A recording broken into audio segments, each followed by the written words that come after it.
Hello everybody and welcome back to OMB Reviews. I am the critic who is a cynic. Hope doing well. And today we'll be talking about the Peter Dinklage controversy as he made comments on a recent podcast that has gotten a lot of attention in the media for being, in certain ways, cool in calling out certain hypocrisies, itself being hypocritical, and itself also potentially being damaging for dwarf performers in general and the roles that they are typically able to get. And again, there's really a lot of, I think, complicated measures as far as this story is concerned, and we'll try and cover this as best we can. And I think that there is actually a really good take on this overall story and kind of like the bottom line for this story, coming from an article from geeksandgamers.com, which we'll get into at the very end. Before going any further into this story, please make sure you smash that like button, live that fire button if you're watching over on Odyssey, and also make sure that you are subscribed to the channel with that bell notification turned on. That way you know every time a new video or live stream goes live on the channel. So I have been kind of following this story from afar because I am someone who is actually a fan of Peter Dinklage. I actually think that he is a very talented actor. However, I definitely do think that his comments do show that he has very specific political leanings, and I think that that is something that obviously is worthy of criticism. What's interesting about this entire story, though, is it doesn't seem like he is coming out looking well, really from... I know, River, it's insane. Not really looking like he's coming out well from almost any side of the coin or of the political spectrum, which is, I think, a very interesting place to be. It's a very rare place, I think, to be when you don't really have anyone on your side. But anyway, this article first comes from Bounding Into Comics, which always does a really good job of kind of talking about what's going on now, and then also able to, kind of set the stage, lay the background work that's needed in order for us to have a better understanding of the stories that are being told. So again, shout out to Bounding Into Comics for their always great coverage here. So it says, Peter Dinklage Snow White complaint blasted by dwarf performers, quote, he's trying to take roles away. Wow. So that's, again, a very powerful, strong statement being made there. As it says, despite Peter Dinklage's recent attempt to position himself as a progressive champion by railing against the continued depiction of Snow White's 7 dwarfs' companions as dwarves, a number of other dwarf performers, including WWE star Dylan Hornswoggle Postel, shout out to Hornswoggle, believe the Hollywood actor's commitment to being woke could threaten their livelihoods and ruin opportunities for others like them. So essentially, the main comments that were made by Peter Dinklage was not that the story of Snow White that's about to be retold with a Hispanic actress cast as Snow White, right? Because kind of that's what's been getting a lot of the attention, is the fact that, wait a minute, you have a character called Snow White. The reason why she's called Snow White is because she has skin as white as snow, and yet you're casting a Hispanic actress. That doesn't really make a lot of sense there. His main criticism is that, why are we still telling the story of Snow White and the 7 Dwarves, which seems to pigeonhole dwarf actors into a very specific role set, right? Why does it seem that we are continuing to tell stories that only have specific roles meant for dwarves, whereas instead of expanding upon the roles that those actors can take on? So I think that again, that initial response from him does have, I think, a good intention in heart, which is to say, hey, we should be able to have other films and other stories that are able to provide actors of all different kinds to be able to have opportunities to shine on screen. However, I do think that this criticism that's being brought over by Hornswoggle is actually a pretty valid one, because what this is doing, and as we have seen just from their response, right, because Disney responded by saying, hey, yeah, I know, River, I'm frustrated by this too. Again, both my pups are frustrated by this news today. But what it does do is it does put this position, because you had roles that were going to be given and were going to be cast from the dwarf community for this upcoming film, which are now not, because now Disney has committed to say, instead of it being dwarves, Peter Dinklage is right, instead of it being dwarves, we're going to have it be other magical creatures, which means that you're going to have a lot of dwarf actors who rely on these types of roles who are no longer going to be in the job, who are no longer going to have a job. And again, it's kind of this double-edged sword, because on the one hand, there is a correct statement there to say that dwarf actors should not be just being only one type of role. However, at the same time, you are also actively taking away roles that would have been given to the dwarf community. So I do think it's a bit interesting here how this is all playing out. It goes on to say, British actor Chun Tan, who has starred as a number of Snow White's companions in various productions across England, told the Daily Mail that he felt that Dinklage's comments were hypocritical, as a lot of my colleagues and myself rely on that work to get by, and it's just embracing your uniqueness because when I play the part, they utilize my bodybuilding and other people's skills. So again, coming from another perspective on this is that again, people within the dwarf community rely on these types of roles, and even though there is, I think, a broader discussion that can be made as far as some of the stereotyping that might come into those types of roles being played, I do think it still has to be taken into account into what we're dealing with as far as the real world is concerned, which is that, as he points out, many people in the dwarf community rely on these kinds of roles for work. Not everyone is Peter Dinklage, who starred in a massive series in Game of Thrones, who can get work doing tons of other things because of that name recognition, right? Because of the Emmy award-winning recognition that he has, right? Many people in the dwarf community don't have that kind of recognition. And so to go after these types of roles only really harms actors in the dwarf community, at least according to what we have here from Chun Tan, which I do think has a valid criticism attached to it. It is just, I think, incredibly interesting to see how all this is playing out. It goes on to say, and when I'm playing the part, it makes me feel quite impressive because I feel like the spotlight is on us and it's quite a magical experience. And just to be on stage, it really helps my confidence. I think everyone who does it, they do it because they enjoy it. They wouldn't do it otherwise. I'd encourage Disney to stick to the original. So there you have someone from the dwarf community saying, do not change the story to be magical creatures. Instead, have it be dwarves so that way people within the dwarf community, so that way dwarves themselves can actually get that recognition, get that spotlight. You know, despite my own opinions about them remaking Disney's Snow White and the Seven Dwarfs again, and the fact that remake does not need to happen, again, don't make the movie then if you're also on top of that, in addition to making a movie that doesn't make any sense because you're casting an actress who's Snow White, who is not actually Snow White, because again, that's counterintuitive to the entirety of the character itself.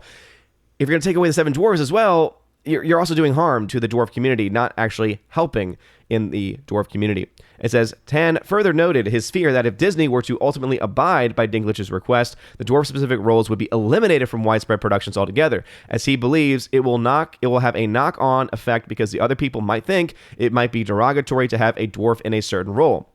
I've had people that have hired me for entertainment and stuff, and they have that concern as well, where they're like, oh, we weren't sure if we were going to book you, he recalled, but I don't feel bad about it because I feel bad as long as you're being respectful. I'm here, I'm getting paid, and this is supporting me in my life. And I think that is a very nuanced perspective to be had there. Fellow dwarf actor Zeta Ferry echoed Tan's sentiments, explaining to the outlet, I honestly feel that the shows are good for little people such as myself. If Disney didn't use dwarf actors, I do feel it takes that away from us. So again, even though I do agree with the general sentiment that there should be new stories and new roles that are being given, or more so being created for dwarf actors, I definitely do also agree that you don't take away the roles and the stories that exist already for dwarf actors, right? Again, there is, I think, a nuanced balance that can be struck there. It goes on, the entertainment industry is the biggest positive we have in our position, she noted before, likewise accusing Dinklage of hypocrisy. Peter Dinklage made a vast amount of money in Game of Thrones, a series that saw him referred to as a countless derogatory terms.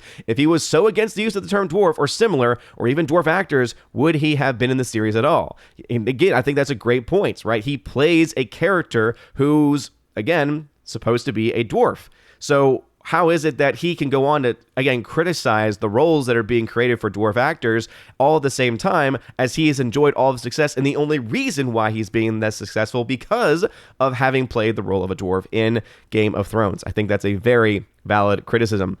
He goes on to say, adding his voice to the growing chorus of Dinklage critics in a separate interview given to TMZ Postal, took a more critical tone towards the actor's complaint, asserting, here's my issue. My issue with everything Peter Dinklage has said with this whole situation, with the Snow White and Seven Dwarfs, the remaking coming. It's Snow White and the Seven Dwarfs. It's not Snow White and the Seven normal-sized humans like every other movie. He elaborated, this is a fairy tale, a remake of a fairy tale. This also is given Seven Dwarfs people, real-life people, actors, a chance to star in a movie in a role that is fit for them, literally fit for them. I think that it's a great comment there. When The Greatest Showman came out, I couldn't be the main lead. I couldn't be P.T. Barnum, he said. I could have been one of the side acts because the role was made for me. And the issue at hand is by saying this, he's doing something worse for the dwarf and little people community. He's trying to take roles away. Postal then opined, it really blows my mind, the whole woke thing. You're going too far, in my opinion. It's too far. It's too much. You're trying to change something that does not need to be changed. There's nothing wrong with how these dwarves were portrayed. He wants to say these cave dwellers, that's wrong. First off, they lived in a cottage. They worked and they had a whole lot of gems, so in reality they were rich. Let's be honest here. In a fairy tale world, these guys were rich, and they all had separate characteristics that made themselves different from each other. They weren't just one being of dwarf. I think that's, again, a really nuanced statement there coming from the man that played, or rather, who was the character of Hornswoggle in the WWE for any wrestling fans out there. But going into, as I think, one of the more nuanced approaches to all of this, I go to this article here from geeksandgamers.com. Shout out to Virginia Kublawi, who did this article here talking about it, right, elaborating. So here are the original comments made by Dinklage. It says here from Dinklage, "You're progressive in one way, but then you're still making the backwards story about 7 dwarves being in a cave together. What are you doing, man? Have I done nothing to advance the cause for my soapbox? I guess I'm not loud enough. I don't know which studio that is, but they were so proud of it. All love and respect to the actress and all the people who thought they were doing the right thing, but I'm just like, what are you doing?" So again, calling out the hypocrisy of, wait a minute, you're doing Snow White, but you're casting a Hispanic actress. But wait a minute, let's talk about the fact that you're remaking another film and that it has, again, 7 dwarf characters, and therefore it is kind of pigeonholing dwarf actors into those roles. But here's, again, I think the overall point that is kind of my takeaway. Overall, I'm not sure whether or not I agree then it's inherently harmful to show fantasy dwarves in film. I can see Peter Dinklage's point, and in fairness, I can't imagine what people like him endure in the way of discrimination and mistreatment. I can guess that it would feel like a taunt to see little people relegated to support roles like this, dressed in silly hats and reduced to one character trait. Regardless of that, though, they shouldn't be remaking Snow White, so anybody who criticizes that decision has my support. It also has a good point that Disney wants to be patted on the back for casting diverse leads in their films, but doesn't consider the framing of little people in this way. I just don't see the need or want from anyone for a remake of this classic film. I don't want to see whatever updates they plan on making to the romance between Snow White and the Prince. I like Gal Gadot a lot, and Zegler was also very good in West Side Story, but this is one of the ever-growing list of Disney movies I'm actively dreading. That, I think, is the best take of all of this, is, once again, going back to the main point, which is, why in the heck are you remaking this film? No one is asking for this remake. This remake does not need to happen. You don't need to have an update to the story. How about instead you make new original content? Oh, wait, that's right, because everything that you've been making recently has sucked and has lost money. So instead, why don't you go back to the drawing board, drop this woke crap, and actually make good stories once again. But anyway, what are y'all's thoughts about this? Again, I know that there is a lot of layers to this, and there's probably some things that I may have missed, but I do think that this main point at the very end kind of gets the whole message across, which is, again, let's get back to the main point. Why is this movie being made? Right? Why is there even this controversy in the first place for this film actually being made? But going back to the points made by many of these dwarf actors who said, hey, if this movie is being made, it's good for us because it means that there are going to actually be guaranteed roles that we can partake in. Again, I think that there's a nuanced discussion to be had here, but what are y'all's thoughts about this? Let me know in the comment section down below. If you like this video, smash that like button, love that fire button on Odyssey. You're all amazing and beautiful people. Hope you all have a wonderful rest of your day. And as always, God bless.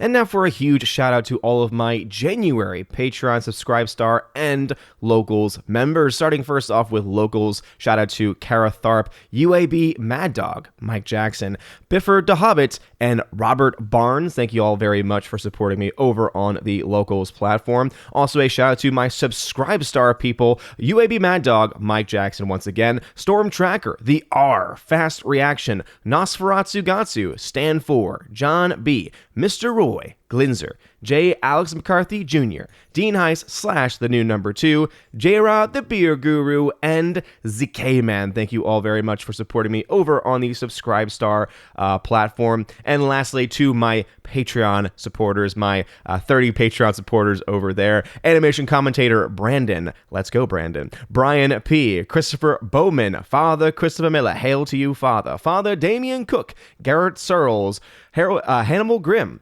Harold Francis, Inflamed Wood, Jacob Juice, Jeffrey Toon, Joe Horn, Jonathan Carney, Gomer Kyle, 79, Lance, Laura, The Modern Major General Story, Mike Jackson, Mad Mitch Dunaway, Mondo Spieler, Mr. Peabody, On to June, Orange Hat Reviews, Out of Step with Reality, Priscilla Hall, Rosetta Allen, Stan Andrian, Miss Martin Muses, Theodore Benden, and Tina Bojan, and of course, Tina B, the Empress of the Universe. Thank you all so very much for your love and for your support. And if you want your name shouted out at the end of every live stream, and at the end of every video, please make sure that you support me over on Patreon, Subscribe Star, or on Locals. Also, you get a ton of other goodies if you support at the Army of Asgard level and above. Starting at the Army of Asgard level, you get access to various giveaways that I do during the month, including various 4K titles. Many of them 4K Steelbook titles, and so if you want access to that, check out the Army of Asgard level on those platforms specifically. You also get access, once you are a Keeper the Bifrost level member, to that, plus a podcast that I do with John the Flick Pick Flickinger, where you actually get to ask us questions, and also, of course, get access to that and the library of previous podcast episodes. We're up to about 33 episodes now that we have been able to do. I think most of those episodes now at this point we've actually done it together, which has been a lot of fun. And of course, you can join at the Chosen of Valhalla live stream, Chosen of Valhalla live stream level, where you get access to not only all of those things, but also you get access to be featured on the channel once a month during the Chosen of Valhalla live stream with the other Chosen members, which is always a lot of fun. Also, during your first month, you get a free t-shirt sent anywhere in the world. You just let me know your size. Let me know the t-shirt that you want from the store over on Teespring or on TeePublic, whichever you prefer, and I will gladly send that out to you if you're at that level. Anyway, you guys are all amazing and beautiful people. Hope you all have a wonderful rest of your day, and as always, God bless.